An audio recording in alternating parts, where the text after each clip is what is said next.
Assalamualaikum warahmatullahi wabarakatuh. Salam sejahtera bagi kita semua. Salam Om Swastiastu, Namo Buddhaya, salam kebajikan. Perkenalkan, nama saya Faisal Irfani dari Prodi Pendidikan Informatika, NIM 116 kelas 3D. Sebelumnya, salam hormat saya kepada dosen pembimbing mata kuliah Filsafat Pendidikan, yaitu Bapak Afif Effendi, dan yang saya hormati segenap keluarga besar BOT sektor atau Pendidikan Informatika Angkatan 19 kelas 3D, dan yang saya cintai juga salah satunya.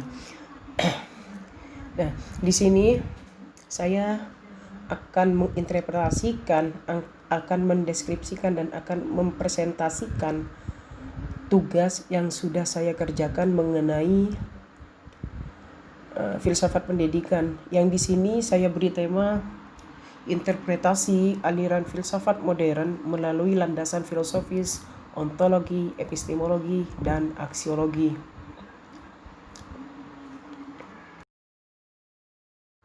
Selanjutnya kita akan membahas mengenai interpretasi dari 3 cabang filsafat ilmu ini.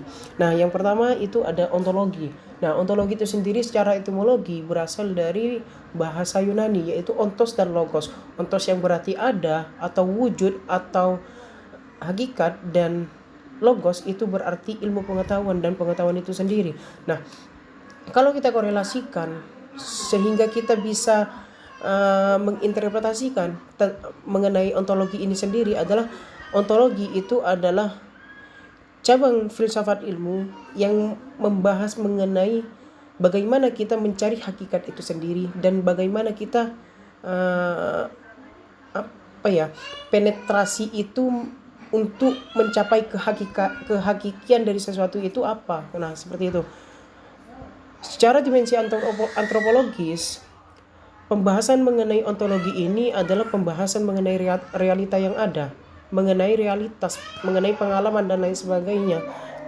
Di sana ontologi membahas tentang Tuhan atau yang dinamakan teologi. Di sana juga membahas tentang antropologi, tentang manusia dan mengenai kosmos yang dilakukan Thales dan Anaximenes, Parmenides dan lain sebagainya, Demokritos, segala hal itu kan sudah dibahas di filsafat ilmu. Dan banyak lagi mengenai pembahasan realitas ini seperti itu.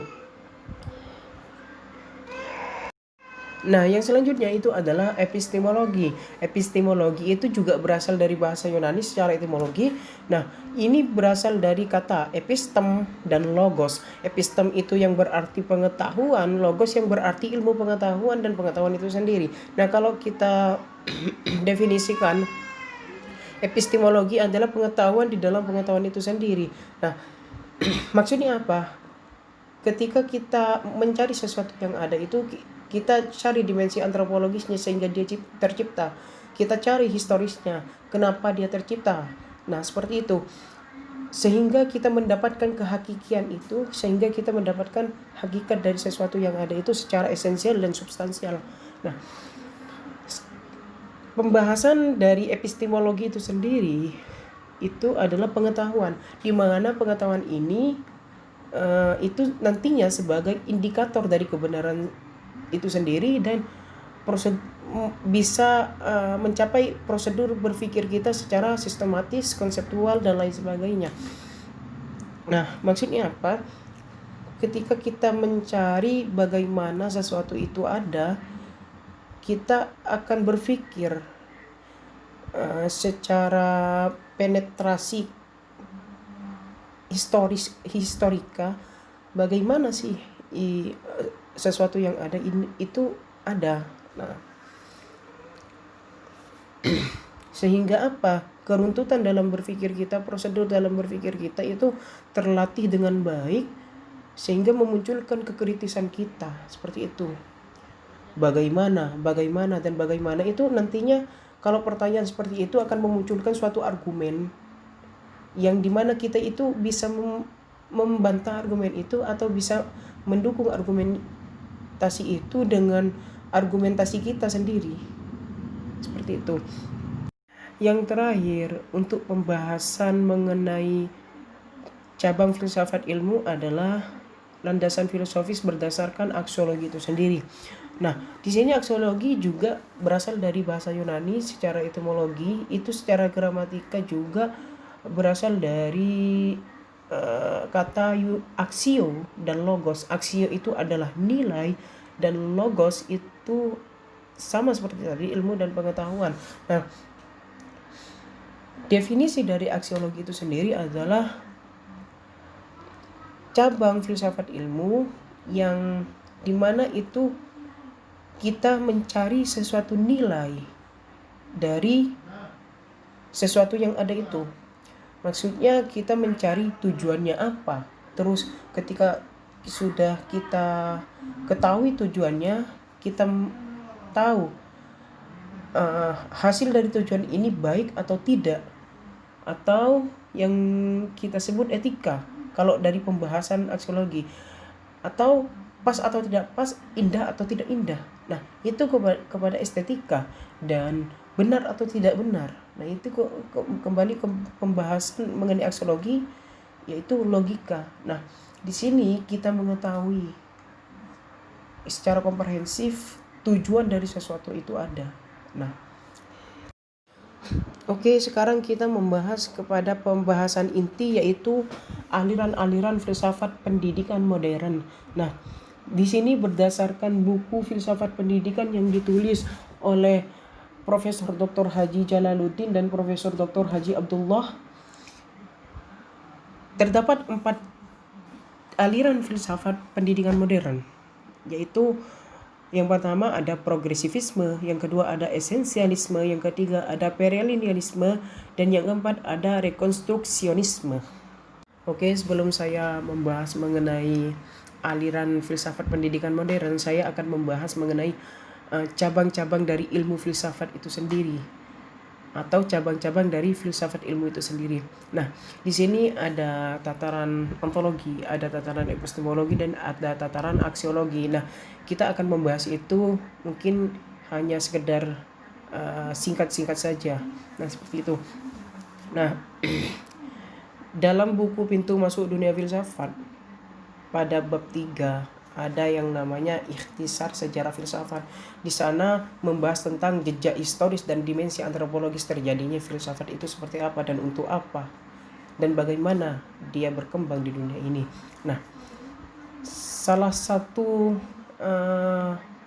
perkembangannya itu ada di filsafat barat, di mana pada filsafat barat itu sendiri ada beberapa zaman pembagian. Yang pertama ada zaman kuno, yang kedua ada zaman klasik, yang ketiga ada zaman modern, dan yang keempat ada zaman sekarang, seperti itu.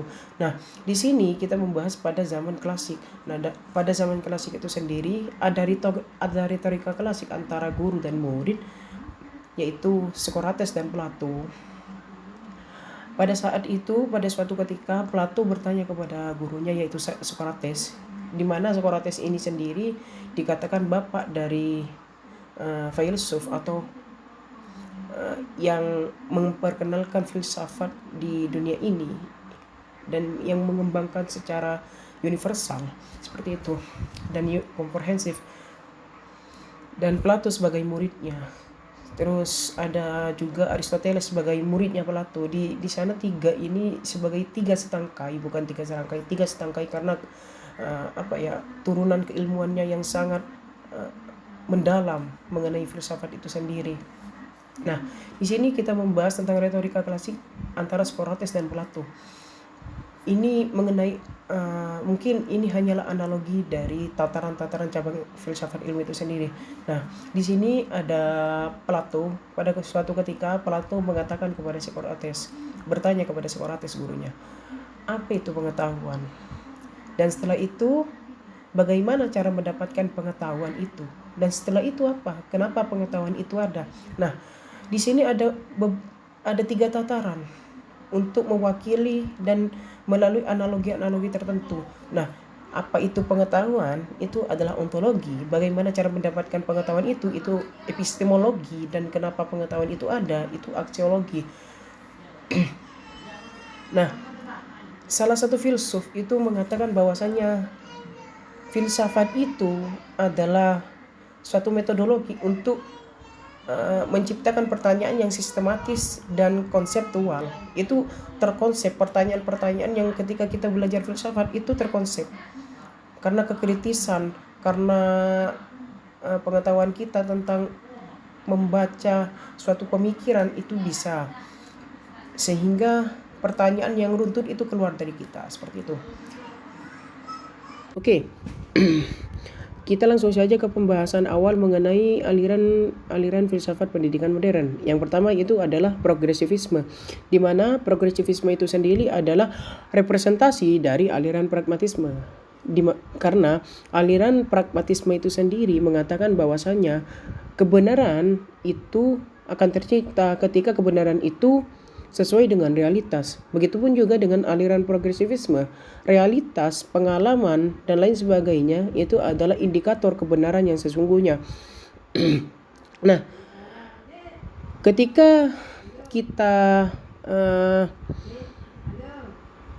berada di suatu zaman, berada di zaman yang berbeda, kita itu dalam aliran filsafat progresivisme kita itu harus mensurvive diri kita harus bertahan dalam segala macam problematika pada zaman itu, entah itu dari sektor pendidikan, dari sektor ekonomi dan lain sebagainya. Bagaimana kita caranya untuk bertahan? Ya dengan cara bagaimana kita mengembangkan pola pikir kita, bagaimana kita menguji kebenaran itu atau menguji problematika itu secara teori-teori yang ada, dan bagaimana kita memperbaiki lingkungan, bagaimana kita mempengaruhi pergaulan kita sehingga kita bisa untuk menyelesaikan problematika itu. Nah, juga kalau kita mengkaji lagi ke dalam pembahasan filsafat untuk mengembangkan kemampuan berpikir itu yang dinamakan instrumentalisme, itu menguji kebenaran yang dinamakan eksperimentalisme, dan memperbaiki lingkungan dan mempengaruhi lingkungan itu adalah environmentalisme. Dan pada aliran progresivisme itu sendiri itu adalah sifatnya dinamis, temporal, dan demokratis. Kenapa bisa dinamis? Karena dia bisa dipakai, dia diusahakan bisa dipakai di setiap zaman, dan ataupun di setiap zaman itu harus ada teori-teori tertentu sebagai kita untuk diuji mencapai kebenaran itu sendiri. Nah, kenapa temporal? Temporal itu artinya kan hanya sementara waktu. Karena itu aliran progresivisme itu sendiri dinamakan dinamis karena harus bertahan di setiap zaman yang berbeda. Dan demokratis, kenapa demokratis? Karena seluruh teori-teori yang ada itu bisa mewakilkan sebagai netralisir problematika dalam hidup yang sedang kita jalani. Nah, sekarang kita membahas tentang mengenai landasan filosofisnya. Yang pertama itu landasan filosofis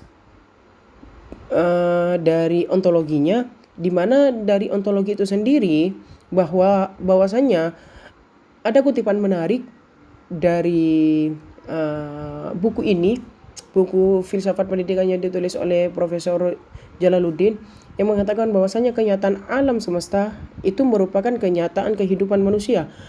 Nah, di sini yang sebagai titik vital atau garis vital dari pernyataan tadi adalah alam semesta ini suatu gambaran kita untuk berdialektika. Berdialektika artinya ya kita bagaimana cara kita untuk menyelesaikan sebuah permasalahan, entah itu yang baik maupun yang buruk. Jadi yang dinamakan yang baik yang buruk secara maksudnya itu adalah mekanismenya. Kita menggunakan mekanisme seperti apa sehingga kita mengeluarkan output yang baik dan yang buruk itu sendiri. Nah, pengalaman itu ataupun realitas itu adalah sumber evolusi. Artinya realitas itu adalah kita untuk bagaimana mengetahui pengetahuan itu sendiri melalui interaksi sosial, dan pergaulan kita dan lain sebagainya. Nah, realitas di sini itu sebagai indikator kita untuk berkembang di zaman-zaman tertentu. Nah, sedangkan epistemologi itu sendiri, dalam landasan epistemologi itu sendiri, nah, sebuah proses pengetahuan itu tercipta lantaran interaksi sosial yang pertama. Sebuah pengetahuan itu tercipta lantaran pengalaman, lantaran realitas dan buku-buku. Nah, di sini juga yang sebagaimana kita inginkan atau yang sedang kita gambarkan di dalam pikiran kita, bahwasanya melalui interaksi sosial kita akan mendapatkan pengalaman. Melalui interaksi sosial kita akan mendapatkan realitas. Ketika kita mendapatkan pengalaman dan realitas, kita akan mendapatkan pengetahuan itu sendiri. Karena dalam filsafat cintanya Jalaluddin Rumi, bukanlah ilmu yang lebih utama, melainkan pengetahuan yang lebih utama. Maksudnya bukan akal yang lebih utama, tapi pengalaman yang lebih utama. Ada salah satu cerita dari suatu profesor ataupun dia ahli dalam bidang kelautan dan serta bapak nelayan yang dia biasa-biasa saja tapi punya pengalaman di laut. Ketika itu keduanya berlayar di laut. Nah, sang profesor atau ahli kelautan ini menggunakan teori-teorinya untuk membahas mengenai bagaimana ombak itu, bagaimana kita menghadapi ombak. Namun secara pengalaman dia kurang. Nah, sedangkan untuk sang nelayan ini dengan pengalamannya yang banyak, meskipun dia mengetahui teori, mungkin tidak mengetahui teori, dengan pengalamannya dia bisa menyelesaikan ombak itu dengan rasa tenang dan tidak takut seperti itu. Nah, sedangkan profesor ini takut ketika ombak itu datang. Nah, itu yang dimaksud dengan pengalaman itu adalah sebagai bentuk proses bagaimana kita untuk mendapatkan pengetahuan itu sendiri. Dan tidak lupa juga dengan buku-buku. Nah, ketika kita membaca, ketika kita mendiskusikan pembacaan kita dan lain sebagainya, dan menganalisis dan lain sebagainya, kita akan mendapatkan pengetahuan itu sendiri, ataupun kita akan menambah wawasan pengetahuan itu sendiri. Nah, memang dalam agama kita, mungkin agama Islam, Muslim, kita turun salah satu ayat, yaitu ayat pertama, Iqra. Iqra itu membaca. Nah, dalam definisi komprehensifnya, membaca ini tidak hanya sekedar membaca buku. Nah, di sini setelah kita membaca, kita akan menganalisis.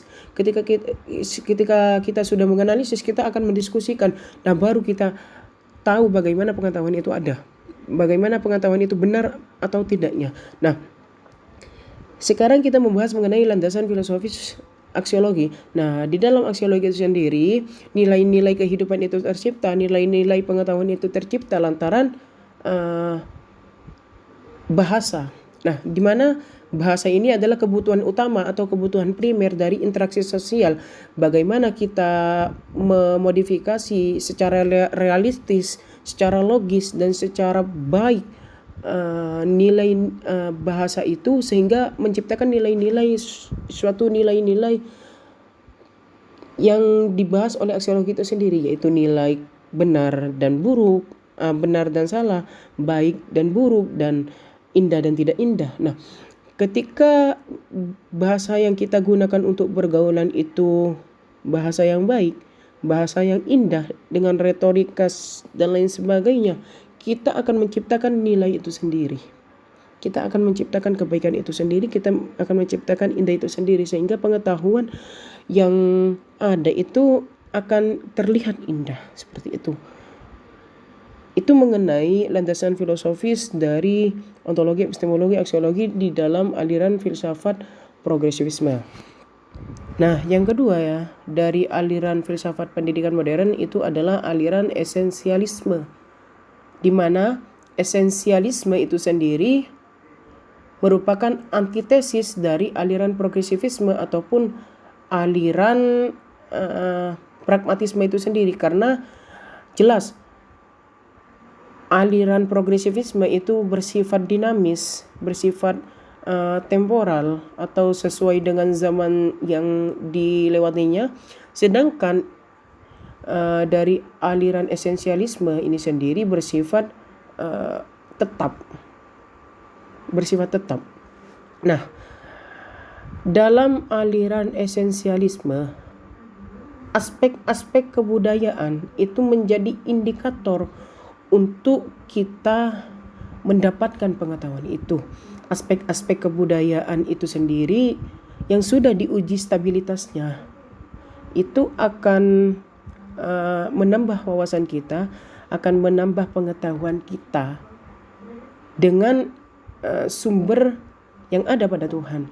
Ya, artinya seperti halnya sumber yang ada pada Tuhan, ya seperti halnya aliran teologis, seperti halnya kitab-kitab yang sudah ada untuk mempelajari itu semua. Nah, indikatornya ada di situ. Ketika itu kompatibel dengan apa yang kita pelajari, apa yang kita ketahui, apa yang pengetahuan kita itu ada. Nah, ketika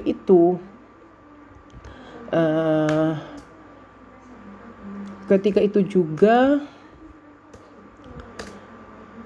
pengetahuan itu bisa dikatakan pengetahuan yang benar, seperti itu. Nah, dan serta ketika kebudayaan itu bisa menambahkan pengetahuan, itu adalah kebudayaan yang berdasarkan anjuran Tuhan atau kompatibel atau koherensi dengan peraturan-peraturan Tuhan, seperti itu. Saya beri contoh mengenai aspek-aspek kebudayaan yang berdasarkan pada Tuhan. Ada salah satu perbedaan pandangan atau perspektif mengenai yang kita alami sekarang, yaitu Natal. Nah, dalam Natal itu sendiri ada beberapa ulama yang memperbolehkan untuk mengucapkan selamat Natal, ataupun perbandingannya atau komparasinya itu ada ulama yang mengatakan tidak boleh mengucapkan selamat Natal dan lain sebagainya, karena ada alasan-alasan tertentu, ada perspektif-perspektif tertentu mengenai ini, tentunya berdasarkan doktrin-doktrin agama atau berdasarkan ideologi-ideologi agama, sehingga tidak memperbolehkan itu dan memperbolehkan itu sendiri. Nah, itu mana yang lebih rasional? Nah,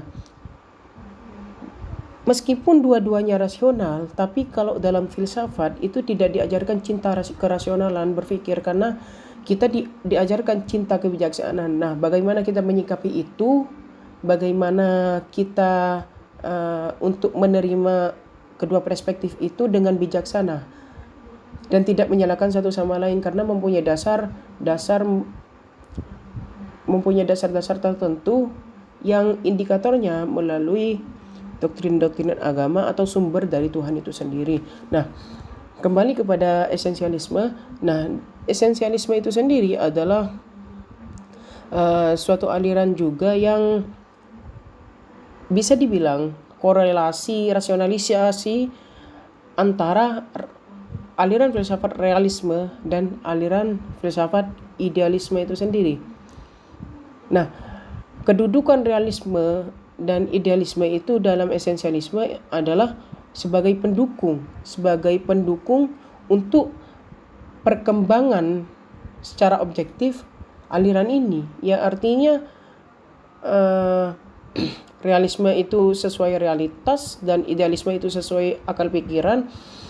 Pengetahuan itu sesuai dengan realitas, pengetahuan itu sesuai akal pikiran. Ya, dua-duanya bisa kita pakai untuk mendukung ya esensialisme itu sendiri, yang dimana aspek-aspek kebudayaan sebagai yang primer di sini. Nah, di sini sudah jelas bahwasanya ketika kita memahami dunia fisik dan memahami dunia alam semesta itu sendiri, kita akan mendapatkan pengetahuan atau wawasan-wawasan itu sendiri secara realitas, secara sistematis, dan memahami itu secara komprehensif.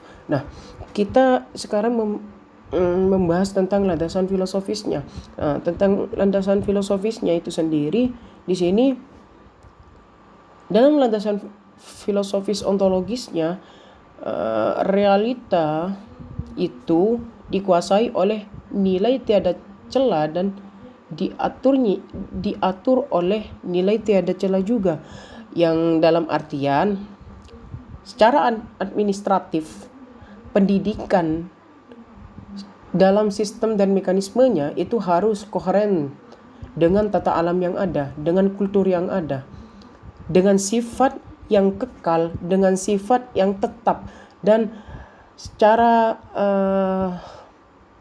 nilai yang dihasilkan oleh realita itu bisa dipakai dengan berbagai zaman. Maka dari itu aliran esensialisme itu sendiri bersifat kekal, atau bukan bersifat tetap di beberapa zaman, seperti itu. Ini kurang lebih nantinya kita kita juga kalau membahas esensialisme, kita juga membahas mengenai imperialisme, karena sifatnya sama-sama kekal, seperti itu. Sama-sama kekal dan sama-sama lebih spiritualitas, karena Tuhan yang menjadi acuan. Nah, untuk landasan epistemologinya itu adalah ketika kita menyadari bahwasannya kita itu adalah manifestasi Tuhan, atau di sini saya menulis tentang kepribadian manusia sebagai refleksi Tuhan untuk terciptanya pengetahuan itu sendiri. Nah, pengetahuan itu sendiri itu berasal dari kepribadian kita, di mana kepribadian kita itu yang menentukan kita untuk bisa mendapatkan pengetahuan secara intelek, secara komprehensif dan lain sebagainya, seperti itu. Nah, untuk kepribadian kita, kenapa itu menjadi refleksi Tuhan? Kalau saya bahasakan, ini adalah kalau di filsafat cintanya Rumi itu sifat-sifat Tuhan itu adalah sifat-sifat manusia itu adalah manifestasi dari sifat-sifat Tuhan yang mengajawantah. Artinya apa? Artinya sifat-sifat yang ada di dalam diri kita, sifat-sifat yang ada di dalam tubuh kita, untuk kita bertingkah laku dan untuk kita bersikap, itu adalah gambaran dari sifat-sifat Tuhan, karena kita memang diciptakan dalam bentuk baik dan diciptakan untuk kebaikan, seperti itu. Kenapa ada kejahatan, kenapa ada kebodohan, kenapa ada dan lain sebagainya yang berkonotasi negatif? Ya karena itu adalah sebagai proses kita untuk menuju kebaikan itu, karena Tuhan pun tidak, atau Allah pun tidak menyuruh kita untuk sukses, tapi menyuruh kita bagaimana Tuhan itu melihat bagaimana kesungguh-sungguhan kita dalam proses kita untuk mencapai kesuksesan itu dan mencapai kebaikan itu sendiri. Nah, sebagai proses yang utama itu adalah rohani dan jasmani. Rohani dan jasmani ini terkandung dalam kepribadian kita, di mana rohani dan jasmani itu sendiri adalah sebagai stimulus atau rangsangan, sebagai respon juga untuk mendapatkan pengetahuan itu sendiri secara realita. Ya, sehingga kita menimbulkan impresi di sana atau menimbulkan kesan di sana terhadap pengetahuan itu sendiri. Nah, kausalitas atau sebab akibat itu adalah sebagai acuan kita juga atau sebagai stimulus respon dalam mendapatkan kepribadian manusia dan untuk mendapatkan pengetahuan itu sendiri, seperti itu. Nah, dalam landasan filosofis aksiologisnya, esensialisme itu sendiri mengatakan bahwasanya sikap dan perilaku kita itu adalah indikator yang primer untuk menentukan nilai baik buruk dan nilai indah tidaknya dalam kita membentuk pengetahuan itu. Nah, ketika kita interaktif dalam pergaulan kita, dalam pengaruh kita untuk lingkungan atau pembawaan biologis kita, atau bagaimana kita untuk kalau biologis itu, kalau saya belajar dari filsafat kepribadian Erich Fromm yang mengatakan bahwasanya manusia adalah hewan, itu benar. Manusia itu mempunyai pembawaan biologis dan juga hewan mempunyai pembawaan biologis. Pembawaan biologis itu artinya apa yang kita mau, apa yang kita butuhkan di dunia ini. Ya seperti contohnya ketika kita kebutuhan primer kita adalah makan, minum, dan seks. Nah, kita itu kebutuhan primer kita. Bagaimana kita mencapai kebutuhan primer kita? Apakah proses itu baik? Apakah kurang baik? Nah, itu yang menentukan nilai-nilai kebaikan di sana. Kalau tadi progresivisme itu melalui bahasa, kalau ini melalui sikap. Nah, seperti itu. Itu mengenai esensialisme. Oke. Aliran filsafat pendidikan modern yang selanjutnya adalah aliran premilenialisme. Aliran ini sejatinya pada hakikatnya itu sama dengan aliran esensialisme, yang dimana karena kesamaan ini secara garis besar, secara titik vital, bahwasanya aliran ini membahas tentang pengetahuan itu harus berasaskan atau berdasarkan aspek-aspek kebudayaan, yang dimana aspek-aspek kebudayaan itu memberikan nilai-nilai terhadap tujuan yang tahan lama, yang dimana memang tidak tergantung dari doktrin-doktrin yang sebut saja senioritas atau senior. Karena aliran ini mengatakan bahwasanya yang nilai-nilai yang ada dalam kebudayaan itu harus tahan lama untuk menjadi parameter perkembangan pengetahuan itu sendiri. Nah, sifat dari aliran ini ya jelas sifatnya kekal atau tetap, tidak temporal, dan teologis, spiritualis, dan teolog dan lain sebagainya, itu sifatnya. Nah, aliran ini juga sebagai antitesis dari aliran progresivisme, yang dimana sifatnya dinamis itu atau sesuai pengetahuan itu sesuai dengan perkembangan zaman dan lain sebagainya. Kalau aliran ini itu bersifat kekal karena nilai-nilai dari tujuan itu harus tahan lama agar mencapai pengetahuan yang utuh untuk menghadapi sebuah realita yang ada, untuk menghadapi sebuah problematika yang ada. Nah, dalam landasan filosofisnya, di landasan filosofis ontologinya, bahwasanya realita itu berdasarkan benda, berdasarkan beberapa pembedaan aspek-aspek realita, yaitu di mana pembedaan ini ada dua.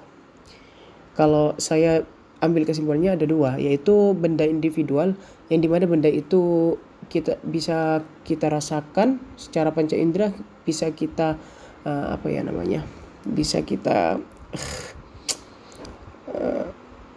ya intinya bisa kita rasakan secara panca indera lah.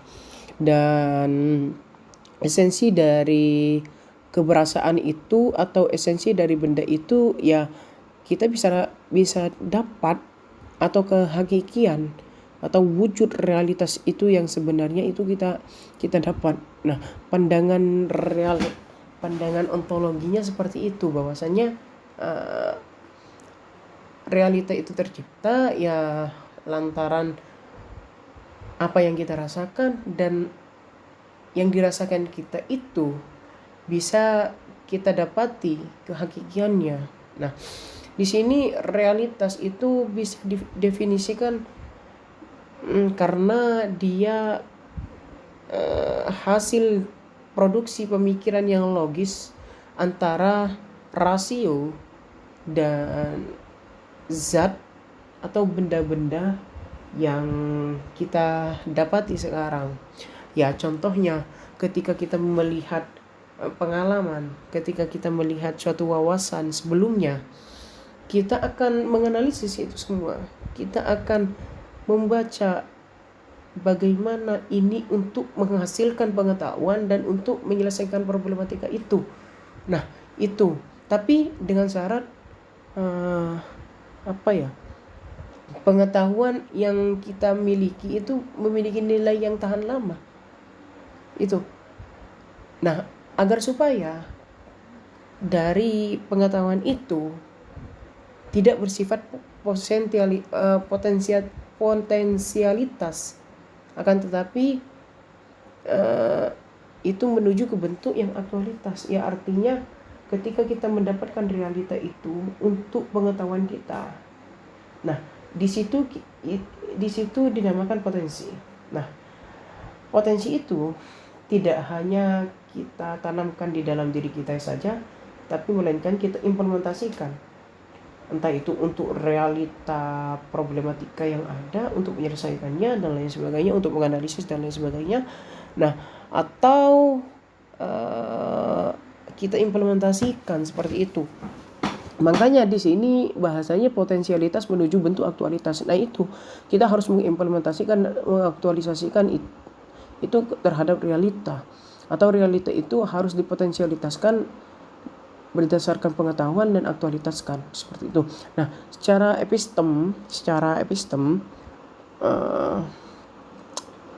benda-benda ini atau pengetahuan ini berdasarkan tenaga logika yang itu memakai metodologi deduksi atau kebenaran yang hakiki, atau metodologi induksi, atau disebut ontologi realita. Artinya apa? Ketika benda-benda itu kita ketahui kebenarannya atau kepragmatisan dari pembenarannya, kita itu juga harus mengetahui ontologi realitanya. Nah, maksudnya hakikat dari realitanya itu seperti apa, atau orang menanggapi atau benda-benda lain itu menanggapi itu seperti apa. Kita ini itu dianggap benda karena kita terlihat secara panca indera atau terasa oleh panca indera.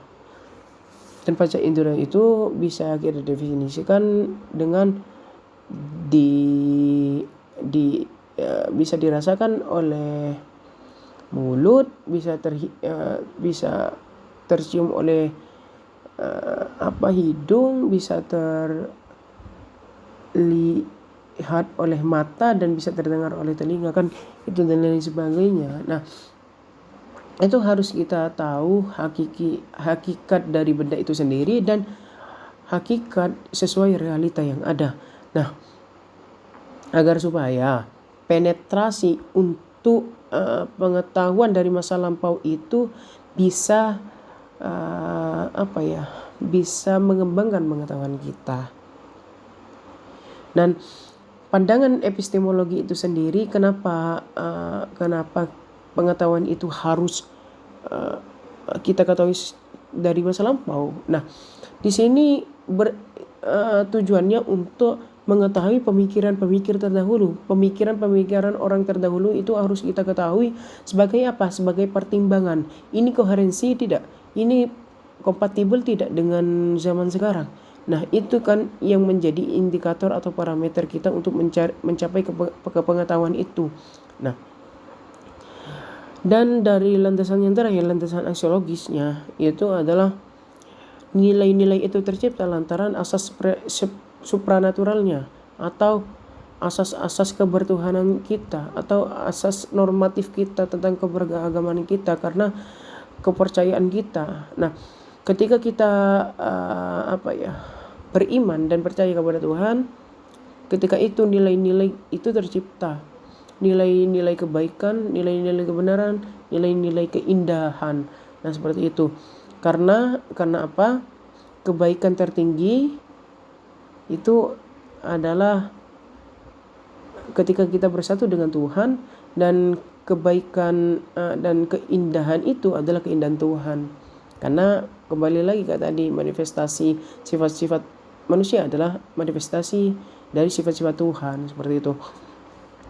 Nah, nanti ada di rekonstruksionisme ini juga sama aksiologinya. Nah, nilai-nilai itu tercipta lantaran tingkah laku kita, lantaran sikap kita yang berdasarkan jiwa dan pikiran kita atau berdasarkan sikap dan rasio kita.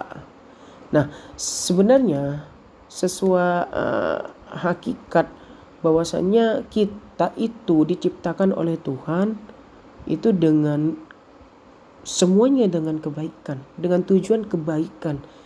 Dengan kita diciptakan, rasio kita diciptakan untuk kemampuan berpikir yang pintar, pengetahuan yang berpikir yang cerdas. Karena ada salah satu dosen dari California, Amerika Serikat kalau nggak salah ya, California itu, nah, yang mengatakan bahwasanya tidak ada orang bodoh, kan yang ada hanyalah orang pintar, jenius dan cerdas.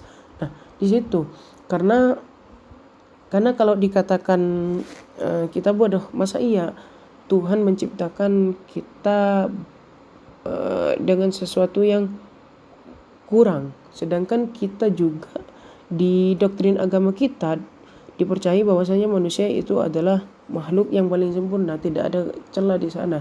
Nah, kenapa ada ketidakbaikan atau ada keburukan? Kenapa itu ada kebodohan? Karena itu kembali lagi ke tadi, itu adalah bentuk dialektika Tuhan. Itu adalah bentuk proses kita untuk mencapai kebaikan itu, untuk mencapai kepintaran itu dan lain sebagainya.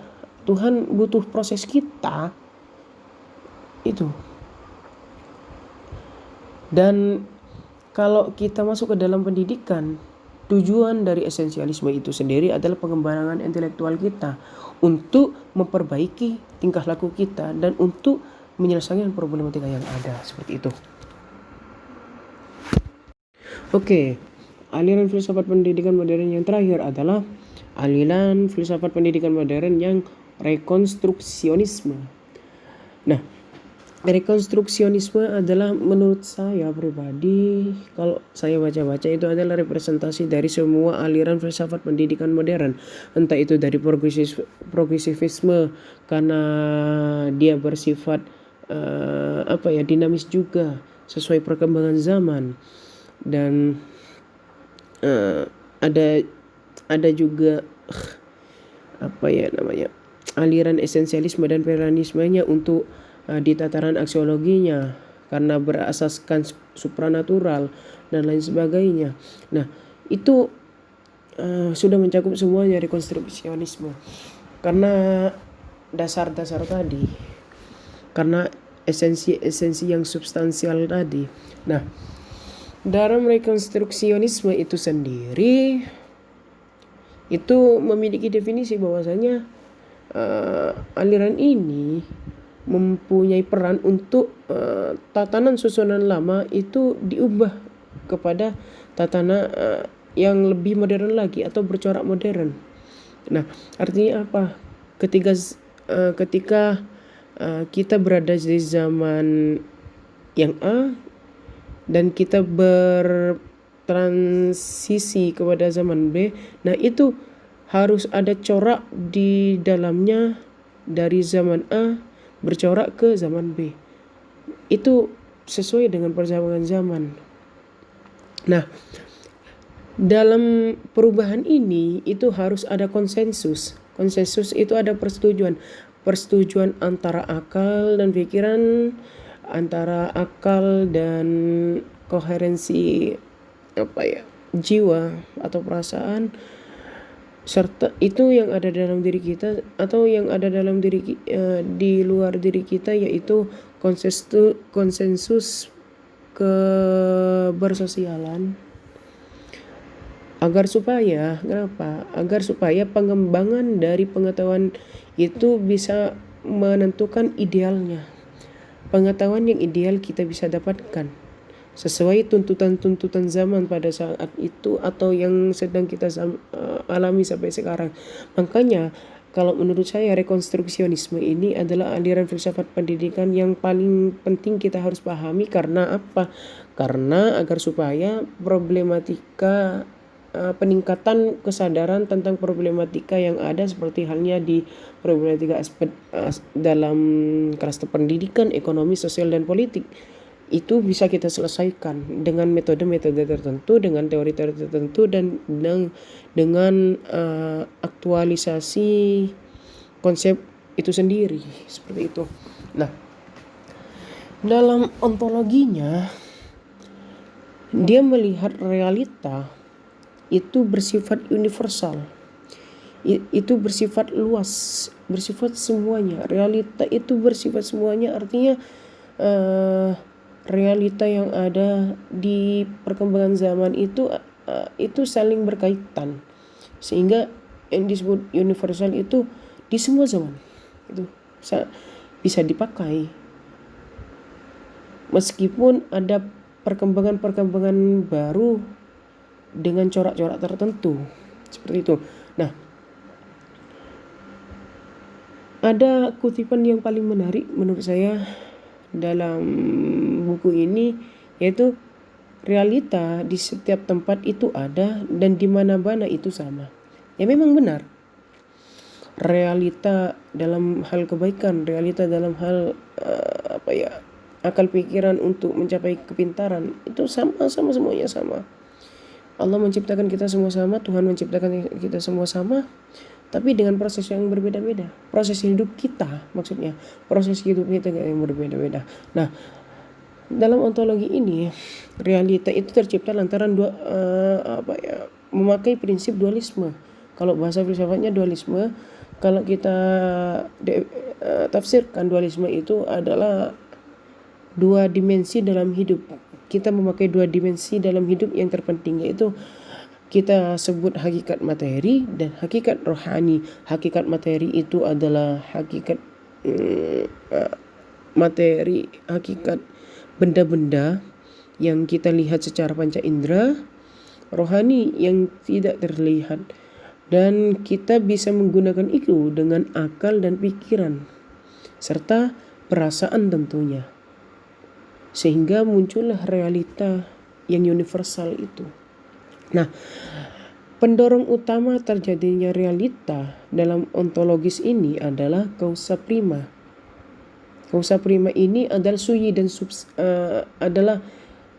merupakan kesunyian dalam substansi. Ya, kita sebut saja Tuhan.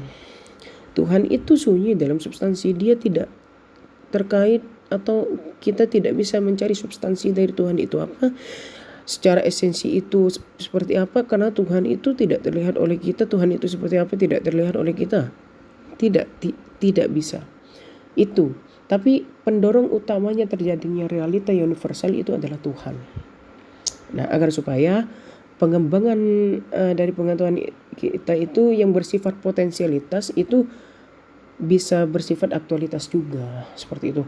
Nah, secara epistem, bahwasanya realita, pengetahuan dan kebenaran itu tercipta lantaran pikiran kita sendiri, berdasarkan pikiran kita sendiri.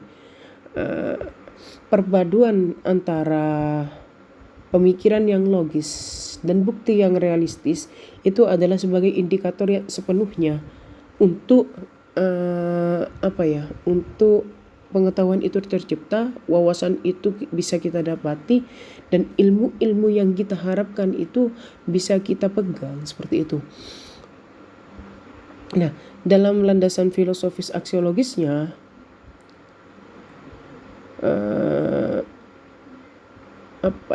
nilai-nilai kebaikan, nilai-nilai keindahan dan lain sebagainya itu berasaskan supranatural, seperti itu. Sama seperti esensialisme dan perennialisme ini yang saya sebutkan, bahwa rekonstruksionisme ini adalah representasi dari semua aliran filsafat pendidikan modern yang sebelum-sebelumnya. Nah, dari bahasa aksiologis rekonstruksionisme itu sendiri, asas supranatural itu ada gramatika yang cukup saya kagumi, yang berbunyi bersatu, kebaikan tertinggi adalah bersatu dengan Tuhan, dan keindahan itu adalah Tuhan itu sendiri.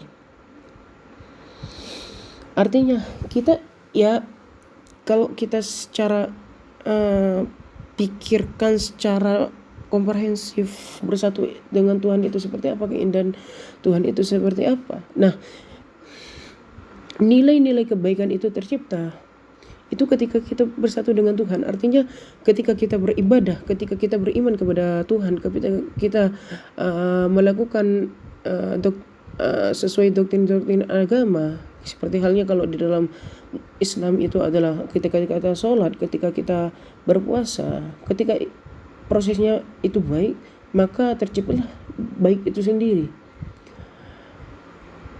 Ketika kita melihat dunia ini itu indah, maka keindahan itu muncul.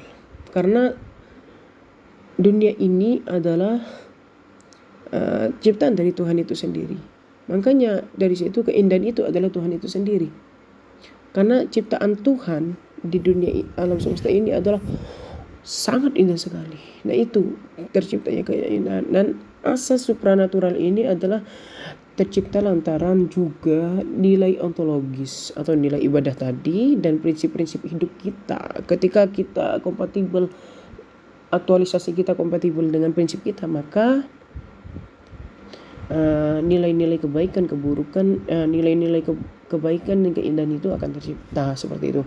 Nah, itulah pemaparan singkat atau pemakaran yang cukup panjang dari saya mengenai aliran-aliran filsafat pendidikan modern. Semoga harapan saya untuk untuk kita semua itu kita menjadi filsuf yang benar-benar filsuf. Karena seorang filsuf pernah berkata, yaitu Rules Kopler, yang mengatakan semua manusia itu adalah filsuf, karena dia beranggapan bahwasanya semua manusia itu akan memikirkan kehidupan dan kematian.